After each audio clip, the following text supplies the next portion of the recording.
Some people think, oh, I'm going to lose this 10 pounds. I'm done. Mm-hmm. No, there's a long-term weight loss maintenance is where the difficult challenge is. What I'm curious about too then is, based off of that, you believed in what you were doing. I wonder, you guys mentioned that a bunch of diets work depending on if somebody is consistent with it over time. Any diet can work for most individuals. But how would you tell individuals to, I guess, buy into that diet? Because you talked about the program hoppers in the previous podcast, right? The individuals that go from coach to coach to coach to coach to coach don't end up being that successful. But statistically, the individuals that stick with one coach, and oddly enough, they buy into what that individual's having them do, they end up being the most successful. You'd probably think the same when it comes to maybe whatever diet protocol an individual's choosing, right? So with all the options that people have, how would you suggest coaches help clients buy into whatever diet they're having them do? I think ultimately having them understand the science, because they want to come in and they want to say, well, what diet works best? Mm-hmm. And we hear this from athletes too, about what training program works best. And that's kind of where they gauge where they're going to invest their time and energy. And it's not that any particular diet works better. Mm-hmm. They all work for the same reason. You create a calorie deficit. Whether you're counting or whether spontaneously just through some sort of cognitive, implementing some sort of cognitive restraint by eliminating either a meal daily, intermittent fasting, or eliminating an entire food group, keto, you've, by doing that, created a calorie deficit. And I'd prefer they understood what the real driver was so that they did have more options. We had a woman at your gym who came in and she had met with her doctor. Her doctor said he wouldn't help her if she didn't go keto. Oh, yeah. And she was crying. Yeah. She came in and she was so upset. I remember that, Dr. Smelly. Yeah. Look, there's absolutely nothing wrong with going keto. Yeah. If it works for you, if you're not tired, if it meets, if it satiates you, if it's something, a part of your lifestyle that you can maintain. Some people like carnivore, some people like keto, some people like intermittent fasting. But for those who don't, to nocebo them by telling them that's the best option, or God forbid, the only option. Now you've taken options off the table. They're like, well, I can't do that, and so now I'm just lost. I can't lose weight. It's like, no, you create a calorie deficit. Here's many options for which that can be done, many paths to the same destination. Find the one that works best for you. Implement some sort of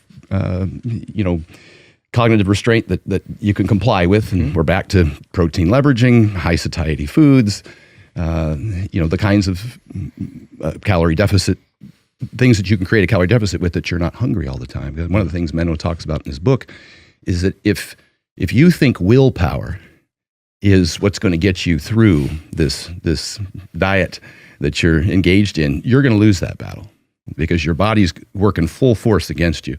It's releasing ghrelin, the hunger hormone. It's ratcheting down your thyroid, so you're burning fewer calories at rest. It's compensating for any exercise that you do by making you more hungry and more tired.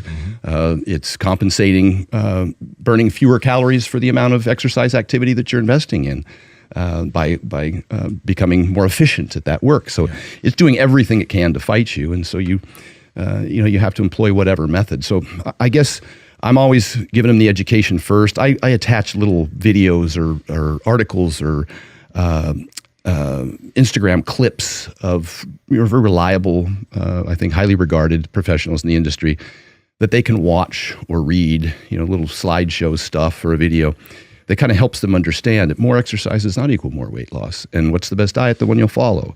And just kind of get them comfortable with the fact, okay, well, I need to settle in for this for the long term.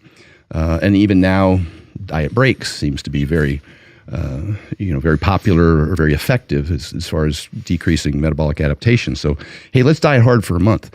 And when you look back, as we do over our career, just somewhat reflectively, we've done that many, many times, whether it's gaining weight or losing weight. You can only power down so much food for so long, and then you're just exhausted. And then you're like, I just need to take a month, just kind of take it easy and not force feed myself. And this is on the other end of the spectrum, obviously. And the same thing would be true of dieting. I'm just going to quit, being in such a severe calorie deficit. And you just kind of take a month where you just kind of freestyle and not, try and go too far off the tracks. And then when you have the energy and you've, rekindled your your goal, then you can do another month. And so that's kind of what, we've always historically done, whether it's getting ready for competition and what dieters are recommended to do now. Diet hard for a month and then take a month at maintenance. That doesn't mean you go way off the rails and eat everything you can, but that seems to help, not just mentally, but also physically in terms of metabolic adaptation, which is an excessive compensation for chronic dieting. Yeah. World Carnivore Month is January, and I ran into somebody in kind of late December, and they were like, "Man, it's World Carnivore Month," and I said, "Oh, well, yeah, it starts in January," and they were so excited. They're like, "Well, I was so excited, I started early." I saw them probably January 4th or so. I was like, "How's it going? How's the carnivore diet going?" And they're like, "Oh man, I had to stop, man. You did it for a couple days, and I was going to the gym, and I was doing A, B, C, D, all these things that previously they weren't doing. They had all these things they kind of added in that were not previously habits that they kind of embedded into their lifestyle, and therefore they went off the diet. So not being able to comply with something is always the key factor. And if somebody does feel like they're going to go off plan, just recalibrate and try to get onto maybe a slightly different plan. Like it's okay. It's okay if it's not what you said about it trying to be perfect. Like that's what my dad always said. It's going to make it really tough. If you can't reach the pie in the sky, redefine the pie. Don't eat the pie, but redefine the pie. One of the things that's important to remember about this whole process is that it's a journey. There's no finish line. Some people think, "Oh, I'm going to lose this 10 pounds. I'm done." No, there's a long-term weight loss maintenance is where the difficult challenge is. Most people lose weight when they go on a diet. Most of them gain it back within 1 to 3 years, and the percentages are disagreed upon, but it's significant. And so if it isn't something that can be sustainable, that's what the cover of my book says, a simple, sensible, and sustainable lifestyle plan. If it's not something that can become part of your lifestyle, that's sustainable, that you enjoy and you can comply with, then the likelihood you'll have long-term compliance is slim. Don't you think you were talking about how some people are not as middle of the road as Stan? I think people seek affirmation, not information too often. So if you are dug in on a certain diet, whether it's keto or paleo, whatever it is, they get so tied to they're indoctrinated, right? It becomes like a religion for them.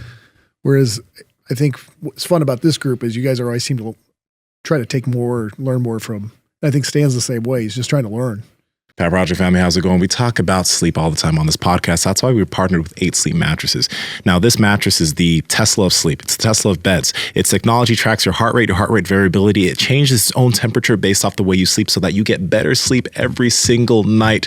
It is quite literally insane. Check them out. Andrew, how do they get it? Yes, and before I do that, I wanted to let you guys know that you can actually set the bed to wake you up silently. I know that sounds weird, but actually the bed starts vibrating around your head, and it doesn't wake up the entire household the way my phone used to do back in the day. So now I just kind of have the bed wake me up silently, and it's amazing. You guys got to head over to 8sleep.com/powerproject. That's EIGHT sleep.com/powerproject. When you guys go there, you'll see a banner across the top saying that you're going to receive $150 off automatically. So again, that's 8sleep.com/powerproject to receive $150 off your Pod Pro cover or your Pod Pro cover and mattress combo. Links to them down in the description as well as the podcast show notes. Let's get back to the podcast.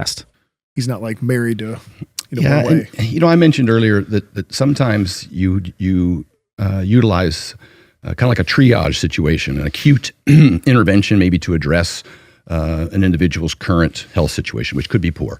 Maybe they've got type 2 diabetes and high blood pressure and they're 50 pounds overweight. That individual might need some more of a dramatic intervention. Someone just commented on one of my interviews recently that Stan promotes this McDonald's diet. And somebody didn't listen to the whole video. I've often said 95% of health benefits are realized strictly from weight loss itself, irrespective of the diet. And in these acute situations where individuals are significantly overweight, things like even the McDonald's diet or 7-Eleven diet or a Twinkie diet, when you lose weight, you have significant improvements in all those metabolic markers. Your blood pressure, your lipids, and your blood sugars all go down. We've seen this studied repeatedly. The McDonald's diet is an evidence of that. And then I went on to say I would never recommend the McDonald's diet. I don't think it's a long-term compliant. The satiety benefit isn't there. But you could even go so far as to say what the research suggests is that the best diet for someone with type 2 diabetes who's significantly overweight is a liquid diet. And I wouldn't find anyone out there who would recommend doing a liquid diet for the general population. But as an intervention, it has the most significant initial weight loss and results in the most significant decrease in blood sugars and blood pressure and lipids. But that's not something, then you'd hopefully be able to provide them the education and the so that they could find and the transition into a long-term plan. I also see people who I highly respect in this industry attack the carnivore diet. And I've been saying for many years, it's the ultimate elimination diet. It's an acute intervention, at least as I see it, for people who have potentially a host of different things such as autoimmune disorders or skin conditions or digestive distress, IBS, et cetera. And we discussed on the last show with Sean Baker about it's the fewest food items you can eat that are the most micronutrient dense, highly bioavailable, easy to digest. But they attacked carnivore diet in general, understanding that was a specific intervention that even, Michaela Peterson and Jordan Peterson said, look, we don't recommend this for anybody else. We did this and it worked for us, for our anxiety, for Michaela's conditions with autoimmune and inflammation and all of that. I've recommended when somebody's been in an extreme condition that they use that type of intervention and then reintroduce over time. Paul Saladino. I was on his podcast 2 years ago, and I was talking about the vertical diet to him. And at the very end of the diet, and I scrolled back to it this morning even just to check, he said, we'll have to get you back on to talk about that fructose. Well, what's Paul eating now? He's eating honey. Fructose, or just sugars in general, carbohydrates, benefited his athletic performance, his anaerobic performance. It increased his thyroid function, increased his testosterone, decreased his blood sugars because some people, when they go keto, the liver will start, through gluconeogenesis, will start pumping sugars into the bloodstream for you to use, and it may stay elevated. You might be up in the 90s where you could be down in the 80s if you had just taken in your 130 grams a day of whatever type of carbohydrate. He found that to be the case for him. Mike Mutzel, who was a fan of low carb keto for many years. Fasting and stuff too. Fasting, yeah. He started timing simple, easy to digest carbohydrates around his workouts because performance became important to him. Dr. Peter Attia, another example, someone who for 3 years pissed on keto sticks and showed us the numbers on Instagram. I often say, look, I've been at this for so long, competing since the late 80s. I've seen all of this before. I'm just patient. I just wait. And Peter's very persistent. I mean, for 3 years, he was devoutly keto. And he's more recently starts eating carbs around training because he's prioritized anaerobic training and lean muscle mass growth. And that he has seen that has benefited his performance in the gym. So I don't mean to blather on, but I'm just saying that people who have been entrenched, probably the only exception to this rule is Dr. Sean Baker, who I think is an outlier. The dude's a freak who just eats meat and still performs at a very high level and maintains a lot of lean muscle tissue at 55 years of age. He's one of the few, I think, that can perform at that high of a level. The others that all the names I mentioned, have found that, and you, when you went back in to try and bench 500 again, introduce some carbohydrates. When you went in to compete in bodybuilding, introduce some carbohydrates for a specific purpose. And so those things are certainly, up to the individual and what their goals are and what they experiment with and how they feel as a result. And I don't want to write off anybody as being extreme unless they misrepresent the reasons why and presume to think that it's for everyone and not just for those people for whom it works.